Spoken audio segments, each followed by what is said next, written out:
So, welcome everyone to the latest edition of our ScreenDaily Talks series, which is coming to you live today from the Venice Film Festival.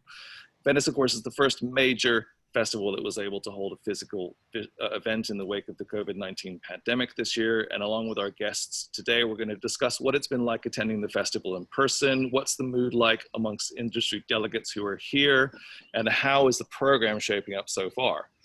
I'm delighted to be joined today for today's ScreenDaily Talk by my esteemed colleague Fionnuala Halligan, who is sitting to my right. Finn is Screen's reviews editor and chief film critic.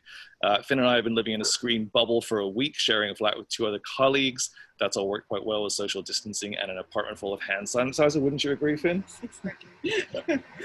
I'm also delighted to welcome Jonathan Rutter, director of film at Premier PR, and Savina Neirotti, who was one of the launch directors and executive director of Torino Film Lab for many years and now serves as a strategic consultant there and is also head of program for Biennale College Cinema. Welcome, Jonathan and Savina. So it goes without saying that Venice being able to hold this event and thus, without it appears any significant hitches or obstacles is a monumental triumph in itself. The festival opened with a show of solidarity from 7 other European festival directors, including Thierry Frémaux from Cannes. And the star turnout has been modest, but the red carpet has still been graced by the likes of Kate Blanchett, Tilda Swinton, Jim Broadbent, and Vanessa Kirby, among others. So certainly the feeling as you speak to people around Venice is that they're extremely pleased to be here, and they're thrilled to be seeing colleagues that they possibly haven't seen since the Berlin Film Festival back in February. So I want to just put that out to our guests today to find out how's it been for you so far as the festival. So let's start with you, Mr. Rutter. It's been good. I mean, it's just so nice to be back it's nice to be back in Venice anyway. I mean, it's my favorite festival. The hotel I'm talking to you from now, the Quattrofontane, is, probably one of my favorite places ever to hang out in. So it's just great for the soul to be back here. And it's nice to be able to see, people in the flesh, and not just on Zoom calls. And yeah, I mean, so far it's good. Yes, of course, there are, it's not been quite what it used to be, but we knew that before we came, and I think we're all just, glad to be here. And how about for you, Savina? How's it been so far for you, and how does it feel to be here? Well, we were worried in the beginning because we thought, how is this going to, also for us working here and also for, the Biennale College films, how are the theaters going to be? Are they going to be full? How is it going to work? The new digital ticketing system, and we thought, okay, there was a lot of work put into it, and I think it's been a great success up to now. Actually, I don't know if it's because it's me, I'm working for the Biennale College, but I must say I've met so many friends also from the industry just say, but this is really working, and I can get to see the films, and actually, I don't know, I've seen a lot this year that I normally don't get to see, and theaters were quite full. So I think it's quite, I would say it's extremely successful. It's a little bit funny to say it about, our work, but also thinking about the Biennale College films, as you know, we have a scheme, they need to be produced in 1 year, and already out of 4, 2 are going to be here, and they're going to have a full house for their premiere screening. So I think this is quite exceptional. Very exciting, yeah. And Finn, can I just ask you how it's been for you so far? Well, I mean, it's been terrific. Coming here, it's obviously, you don't know what to expect. How's it going to work? How are they going to manage it with the social distancing? And it's been incredibly impressive. They have a online digital, ticketing system which loads up your pass to your card. You are socially distanced. You're obliged to wear masks inside the screening. Everyone's compliant. The seat next to you, which I wasn't expecting, the seat next to you is actually stapled back. You can't put it down. You can't move around after you sit down.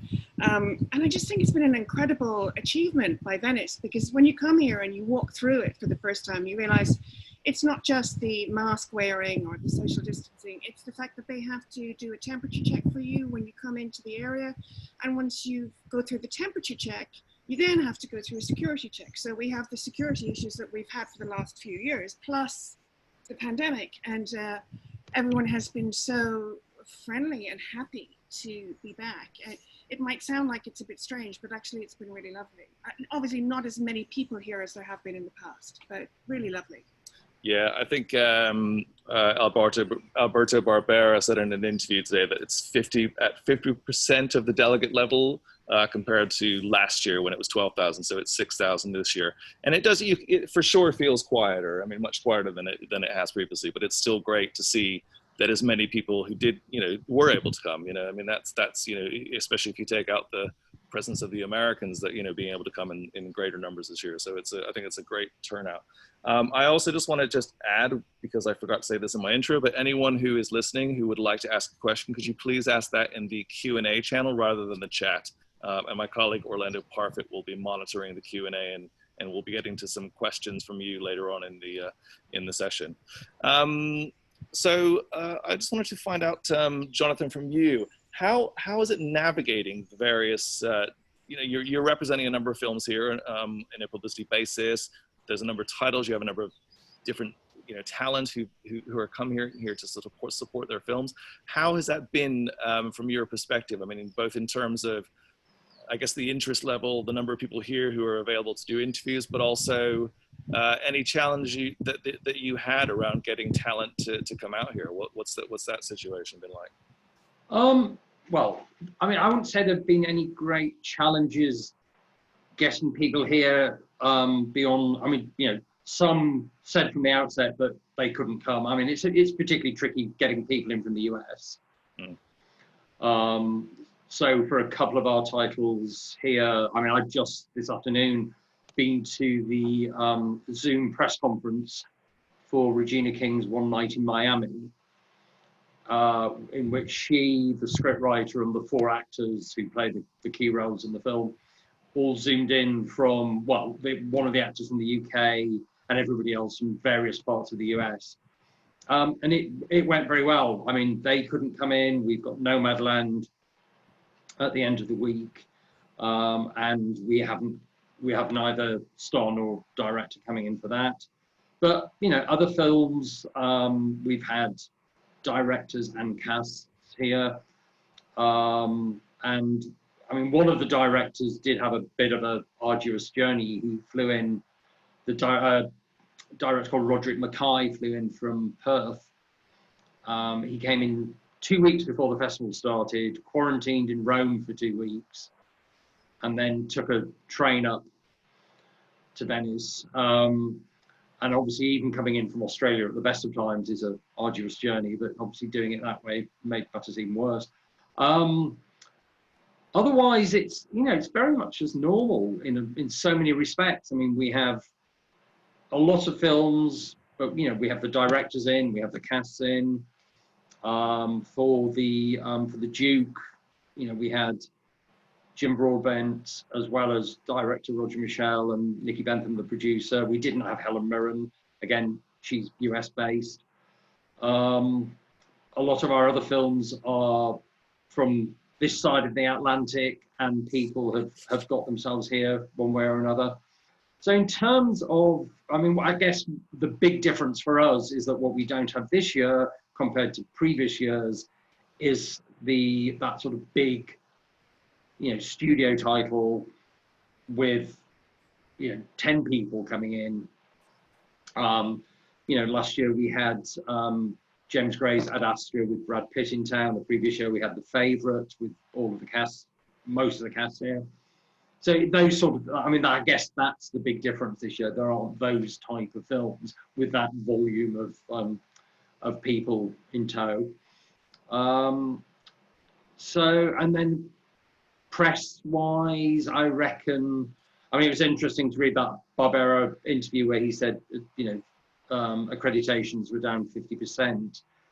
Press-wise, I'd say it's probably slightly less than that. I mean, I don't know exactly, but I would have thought maybe sort of max 40% down. I mean, it's very noticeable. Certain countries are just not represented at all, for very obvious reasons. I mean, there are, as far as I'm aware, certainly the people we deal with on a regular basis at festivals, there are no South Americans here. There are definitely fewer Scandinavians. And across the rest of Europe, I reckon there are, I mean, each country, there are just fewer people.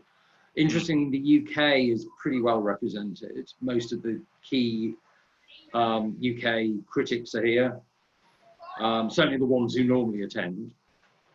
And so interviews, junkets are obviously smaller, but obviously that in a way, in the current situation, works to our advantage, because whereas in the past we were quite used to, you know, a 10-person round table, obviously that would not be feasible in the current situation. You know, so at least being able to limit round tables to, let's say, you know, 4 or 5 journalists makes it workable.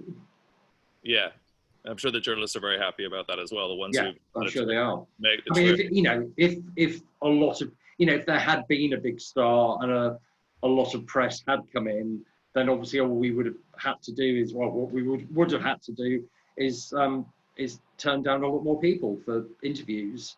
Yeah. On the basis that we just couldn't put more than, you know, 4 or 5 max. And was talent very keen to come where they could? I mean, I was interested to see that Jim Broadbent did come. You know, that wouldn't necessarily be an automatic guarantee given the situation of him being a slightly older actor and sort of effective. Yeah, I mean, there were the people who came willingly. I don't think anybody was put under any pressure to come against their better judgment. So yeah, that was all fine. And Savina, how are you interacting with the people that you're sort of spending a lot of time with at the festival? And have you noticed obviously that people from parts of the world that you might expect to have here, producers, and aren't able to come this year? So it's a very more European, I suppose, delegation this year. Yes, it is. But for talking about the industry and the market, also that I'm curator for the market. We're also trying. We're trying to do a hybrid market. So we have some people, whoever was able to come and wanted to come, could come. So we have project teams that are here and are taking at the same time physical meetings and online distance meetings. So we have the option. And in the beginning, of course, we thought, is this going to work? Because maybe, from 2 to 3, you have a meeting and you have in front of you the producers, and then next moment you have to be online, but it is working. So we've decided quite early on, meaning June, we've decided what could be physical and what had to be hybrid. For example, all the VR part, that in the past years there's been the VR Island. Well, VR has gone completely online on a VR platform that, by the way, is accessible from a PC also. And I recommend that people would want to go and look at it because it's something incredible. And apparently there's also a lot of people going on our VR platform, and the VR projects teams are also doing everything online, but things are working quite well. I don't want to say too much because we're right in the middle, but the market is actually finishing. So we can already say that we are really happy of what has happened. Yeah, good. And is this, for both of you, is this something that you might continue in the future? I mean, if you're able, Jonathan, to organize a press conference where everyone phones in virtually, is that a future kind of option for these bigger festivals, or just this is something you'd rather not see continue? I mean, obviously, yes. I mean, we've all been put in this situation where we just have to do the best we can in the circumstances. Obviously, if the circumstances change, I'd like to think things will revert back to how they used to be.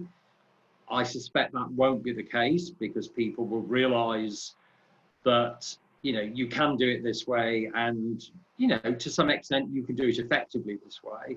Obviously, you can save a lot of money because, as we all know, one of the downsides to Venice is that it's an expensive operation. I hope that doesn't happen. Because in the end, it's, there is so much more to a festival than just, zooming people in and putting them together with, a group of real people in a press conference. I mean, that sort of human interaction is just something that I think would be you know, a shame if that went away. I mean, we were approached by quite a few journalists before the festival saying, I will say a lot of these people were not press who I actually know.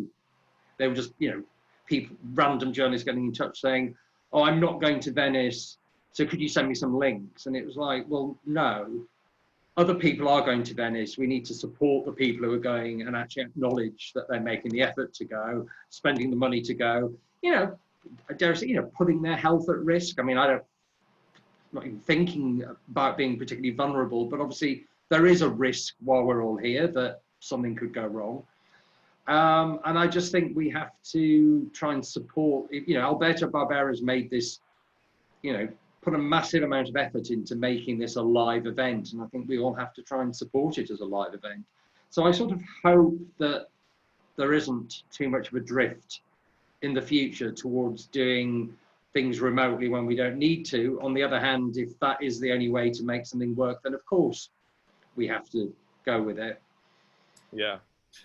Savina, did the festival offer additional help this year for the Biennale in terms of getting, you know, being able to bring filmmaker guests or industry, or was it the same level as previous years? I think I don't know. I can't respond because I don't know precisely, but I think they've put a lot of work, but I think the team I've been working with is the same, and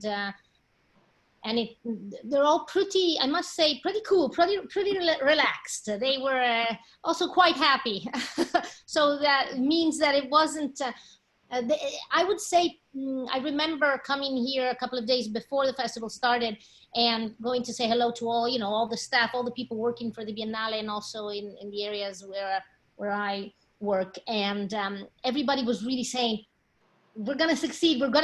There was really an incredible atmosphere in that sense, a sense of of adventure, but also we're sort of little heroes of the situation. And I feel this is in a lot of people who are working for the festival, the dream to make it come true and that everything goes smoothly. And I think, I don't know, people are even kinder to each other. This is probably, I don't know if I feel this, but people are more gentle. Normally in festivals, there's this sort of hectic and everybody's so tense sometimes that we do not really take care of each other. And now it seems that this pandemic has given us more kindness. I don't know if you would agree, but this is how I feel. What about you, Finn? Do you see that as well? Yeah, funnily enough, I do actually. An unexpected part of this, which is why, and very nicely surprising that, because you know we have our tickets, we have our seats, we sit in our seats. There's no sort of that stress is gone whether you can get into the cinema. There's no, you know, everyone's very friendly. People aren't on their phones.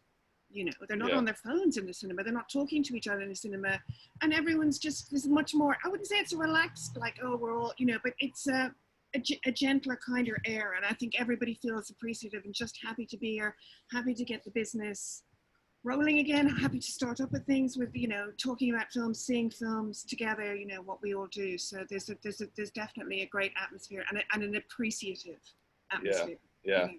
And it must be said they are extremely vigilant when you're in the cinemas that you keep your mask on. I mean, they're really on top of it. So, I mean, you know, we've been in cinemas and we've seen people try to take their masks off or lower them, and they're immediately over, and they make people, and they've been very hot on that. And I think, according to this interview today, I think, Jonathan, that we both read, Alberto said there's only been 2 people turned away for temperature check, which is kind of extraordinary, but you know, I mean, obviously, I think they're dealing with the security and the temperature checking very well. I mean, it's not heavy-handed.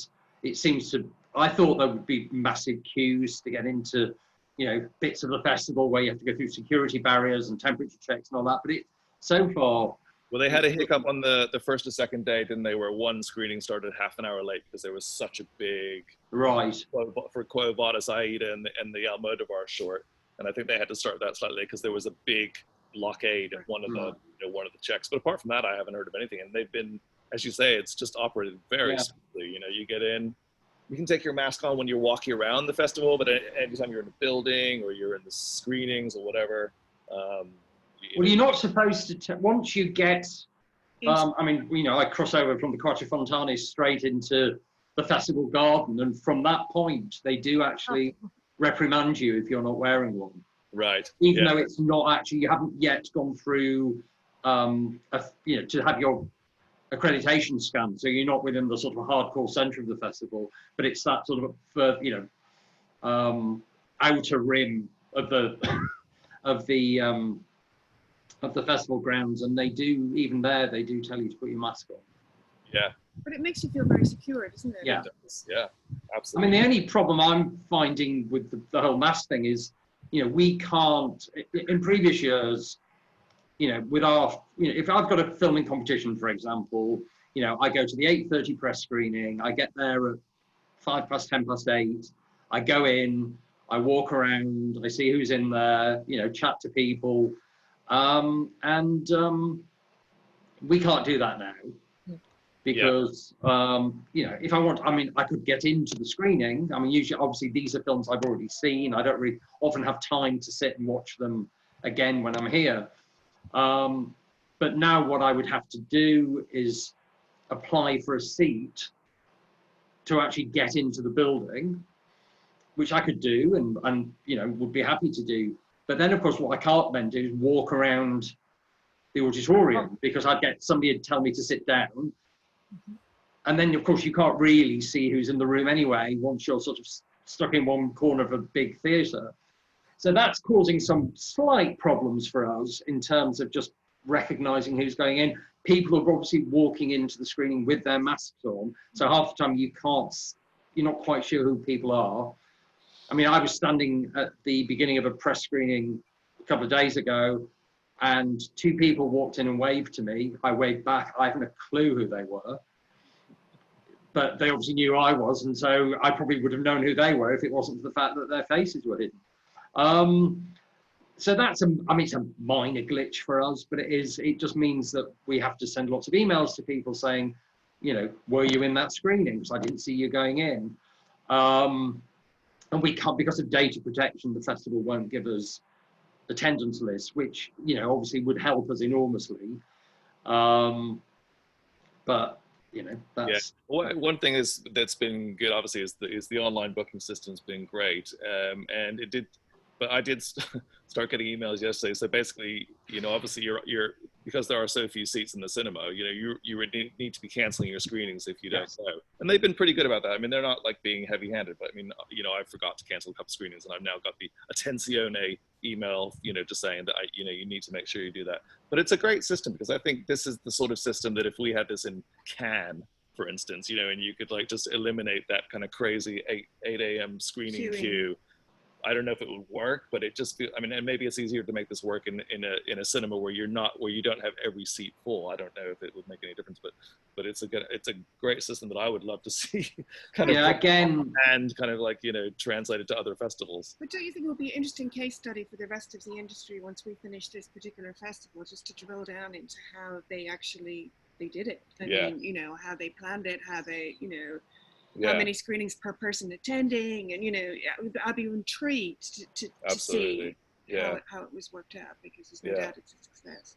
And the platform seems to be very, you know, it works extremely well. So whoever they worked with has done a great job. As in, I mean, we always have slight issues at festivals with film screening in some of the sidebar sections where they don't give you many press and industry screenings, and they put them in small theatres. So I guess we've had more problems this year with those type of films, because, you know, journalists who've got interviews have gone to get tickets and discovered that the Sala Volpi or the Sala Casino is already completely sold out. And then there are no further screenings. And I think that, again, that's something they maybe need to look at for the future. And then we know for a fact, because we've sort of peered in as much as we can, given that we're not actually allowed to go in the theatres, and seen lots and lots of empty seats. But some are there blocking off, correct? There are some parts of the room that are blocked off and not for sale, I've noticed. But anyway, that's a side question. But you know, that's a more. But that's definitely causing us a few issues in terms of not being able to, you know, journalists not being able to see films at the official screenings, because The bigger ones are fine. I mean, the competition titles, I don't think people are having problems getting into. It's just the smaller. So Savina, what have the challenges been from your perspective in terms of, you know, with what you're doing at the festival? Where have the challenges come? Well, they were in the past, meaning because of the Biennale College, where already the filmmakers have so little time to shoot their films. So for us, the big success is that we're presenting 2 films. Because the first workshop was in October last year, second in December. They finished the third workshop and they shot at the end of February. Thank God they are, you know, low budget features, so they are shot in like between 11 and 18 days, but they all had to shoot some scenes like 3 weeks ago. We have Fucking With Nobody that is showing tonight, actually premiering tonight, was finished 8 days ago. So right. For us, that is a success, because they were supposed to be 4 the films this year, so 2, the Italian film and the American film, could not, of course, they couldn't go. So we'll see them next year. But for us, the challenges were before. Now we just have to celebrate and be happy that we're here, that we did the films, that they did the films. Yeah. Yeah. And Jonathan, you mentioned the fact that like the studios have, for the most part, decided to sit out this year for obvious reasons. Does that impact the festival in any way? And, you know, is this something that, you know, you think might carry on, or is it just obviously what's happening this year because of COVID? I mean, how does the festival feel without, I guess, some of the big American films we've been used to seeing premiere here in the last few years that have gone on to become Oscar contenders, but that therefore aren't this year? I mean, I hope it's just a temporary situation. Obviously, Venice in recent years has become, as you say, the launch pad for big, you know, American English language films, you know, that have gone on to awards success. And this year I think there are a couple of those, but obviously fewer than usual. I can understand why the studios have decided not to come, because obviously part of coming to a festival is bringing the big stars, doing the press junkets, getting the red carpet shots. And obviously you can't really do that. I mean, yes, you can get the red carpet shots. You've got atmosphere is obviously reduced seriously, because where there used to be barriers for fans to stand behind, there's now a wall that obviously again, this year's story and next year change. I mean, I don't know. I mean, you know, it's a little too soon to start predicting. I was thinking, you know, this year, I mean, yes, normally the last few years anyway, Venice has been that launch pad for award season, but the industry got so knocked, it sort of seems like you couldn't even get to that point where you could start to talk about it. And just the idea that we have films that are, you know, turning out to be great, you know, international art house cinema, really some very meaty films in there, is just a start back on the road. And then we'll get to that, and then we'll get back into our normality. Maybe we think that at the end of this. Yeah. So I'm just going to ask, because we have a few audience questions. I'm going to ask. Sorry, there was just one other thing when you were talking about just before we go on to the public. The other issue I think this year that maybe the festival needs to think a little bit about, if this happens again, and other festivals need to think about as well, is the press conference situation. Because this year what they've done is to live stream the press conferences. And what that has resulted in is fewer bodies in the actual conference room. Yeah. Which obviously, if you're taking, you know, a director and actors into the press conference and they suddenly see, you know, instead of 100 people, they see 20 or 10, it's a little bit dispiriting.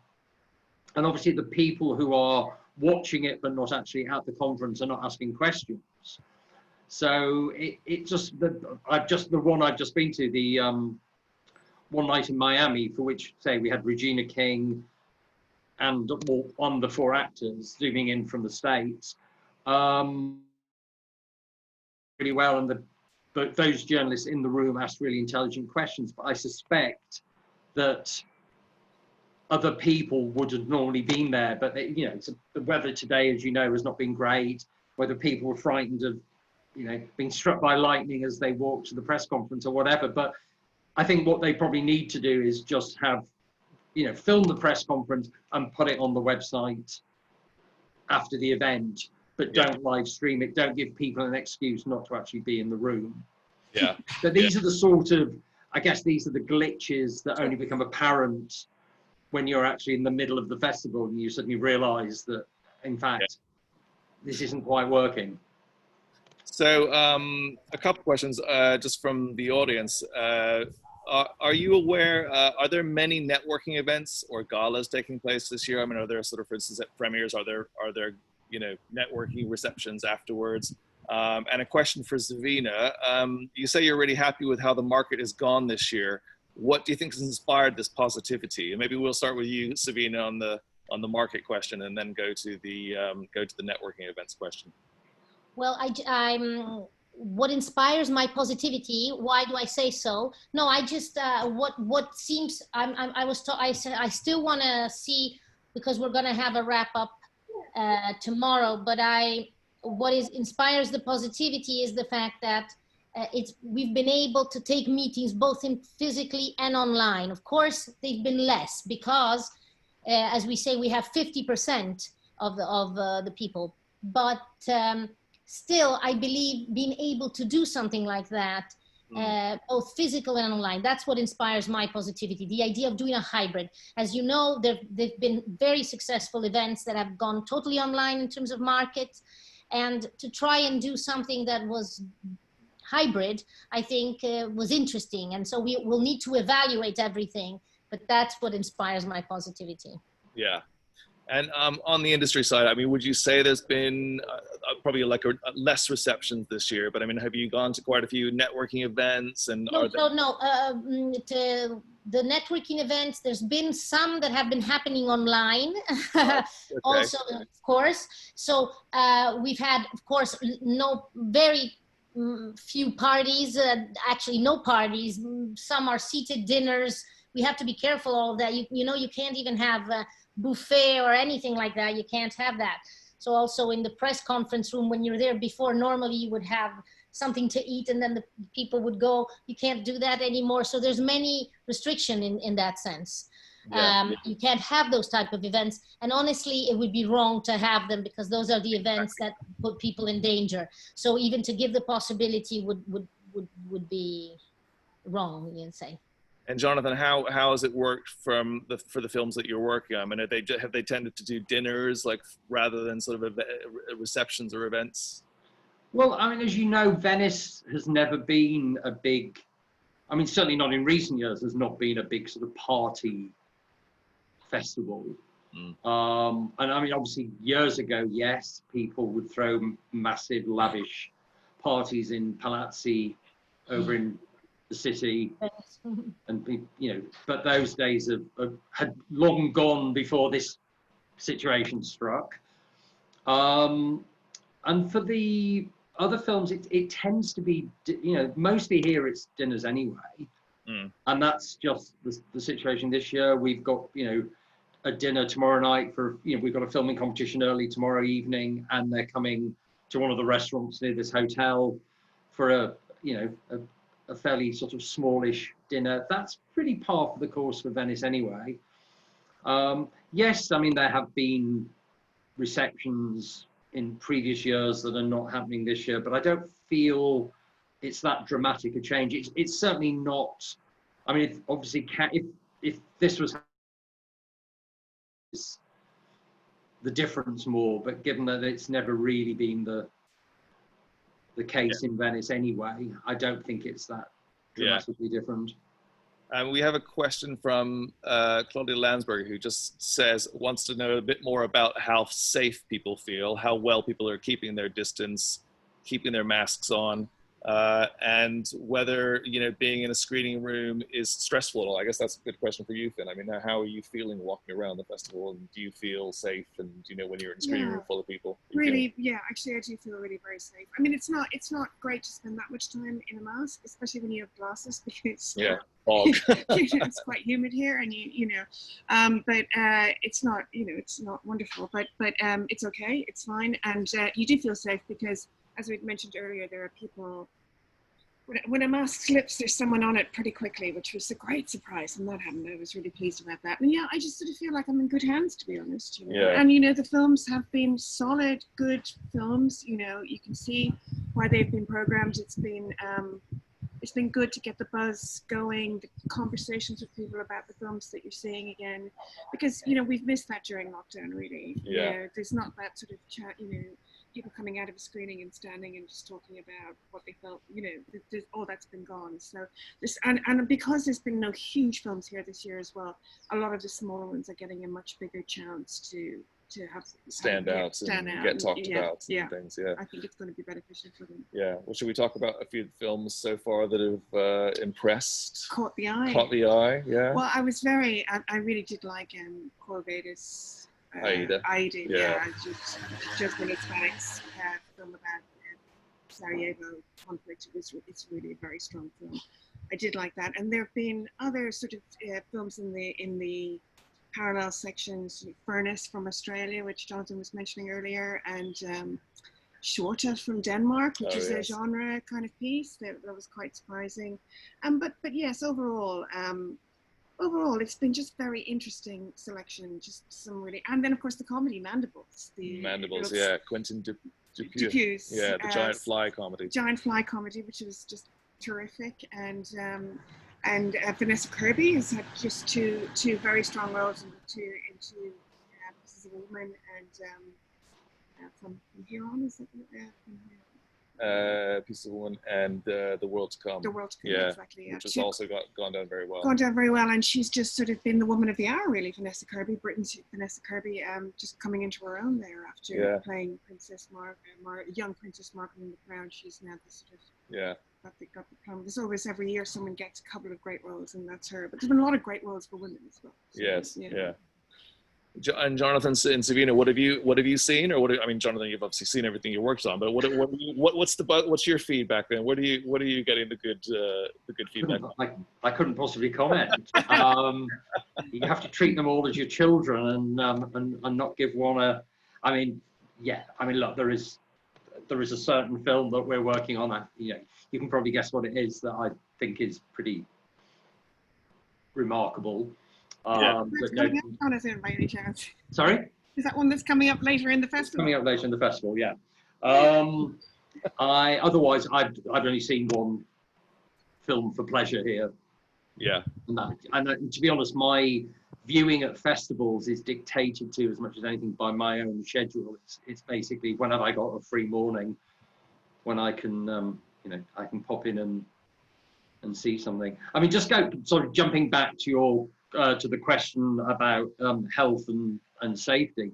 I actually, at the moment, I feel safer here than I do back in London. I haven't used a massive amount of public transport in London recently, but on those occasions when I have, I've got quite tense with people not wearing masks on the train. Here, I don't think I've seen a single incident where I've seen somebody, whether it's on the Vaporetto over to Venice on Saturday, or just round and about where people haven't been wearing masks when they should. And it's been quite interesting. I got here on Monday of last week, and it was only on Saturday when I went over into Venice for an appointment, and somebody reached out to shake my hand. And that was the first time anybody had actually done that in those 5 days while I've been here. Everybody's doing the sort of the elbow bump. So there's been no sort of kissing on the cheeks, no shaking of hands. People are respecting your space. But at the same time, it doesn't feel I mean, yes, it feels odd, but it's still, I feel like everybody is still sitting around and relaxing, and you don't feel there are these massive constraints on your space and freedom. Yeah.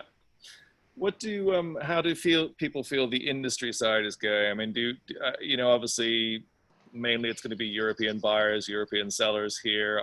I know quite a few companies missing, particularly from the UK on the sales side. You know, maybe having one or two people here, very few. But this isn't necessarily a festival where, you know, traditionally a lot of business has been done. So, you know, but I think the institutions have also have made an effort to come this year. So CNC from France, and the EU has been really kind of, you know, been very present. Obviously, everyone wants the festival to work.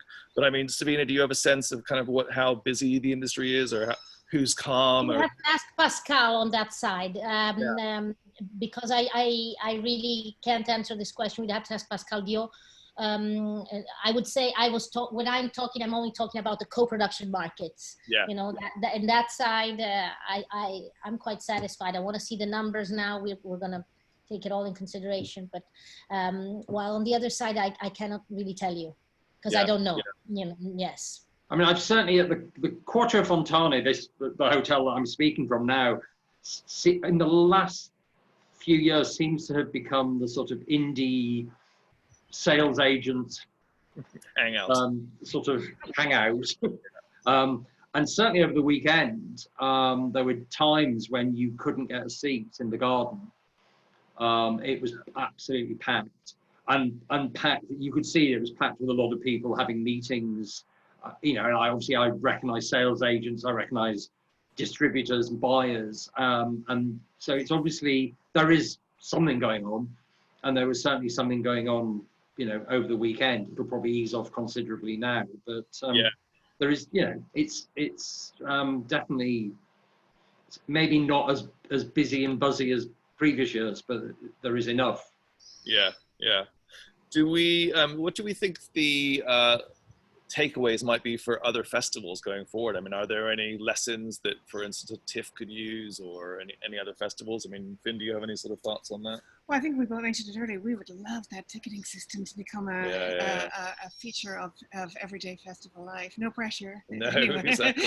But it does take a lot of the stress out of your life knowing that you have to see, you know, and the queues in places like Cannes or Berlin can stretch for a really long time. So if you talk about your day being, you know, 2 hours watching the film, then another hour for a queue, or another, depending on the level of pass you have, that eliminates all that. So that would be my my desire. Wow, wouldn't it be great if if that was possible? Yeah. Savina, do you have any thoughts on that? I mean, anything that you'd like? I agree on the fact of not queuing. I think you save so much time.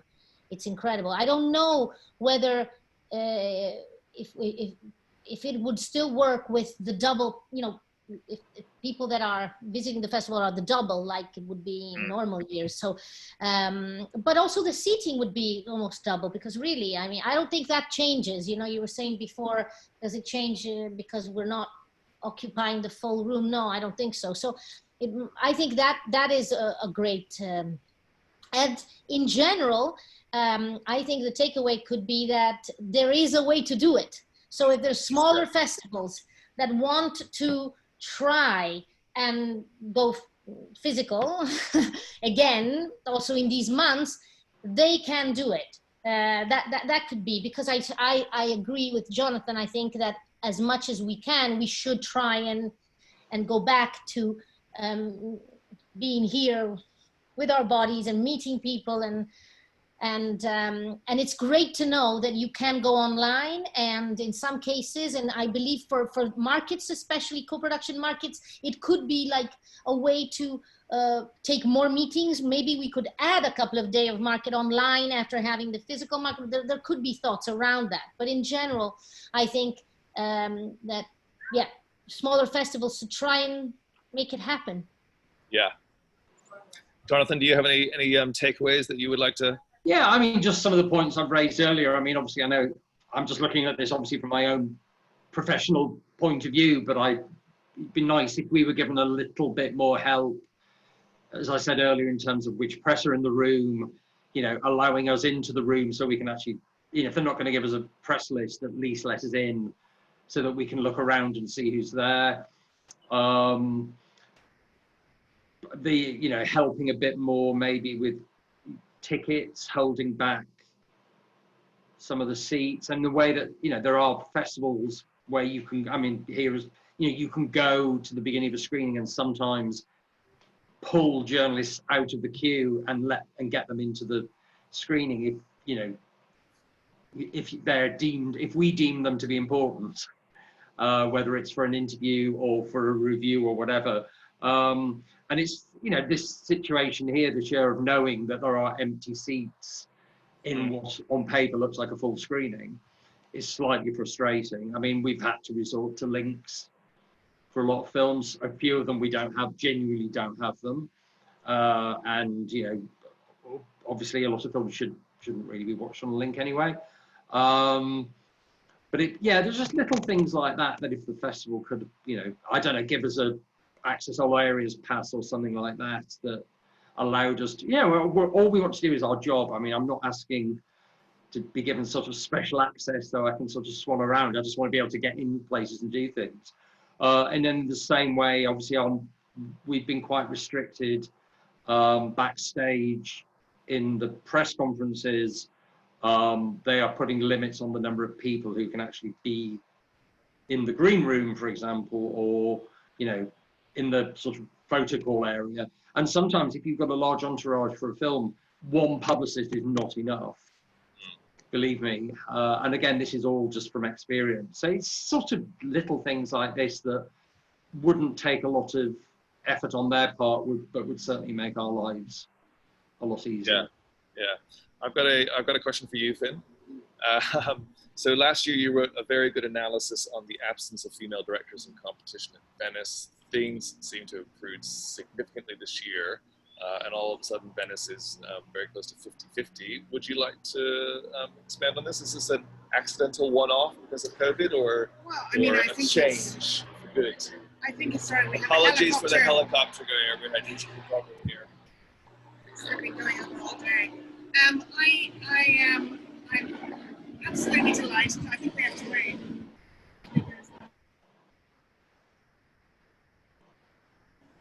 Apologies for that.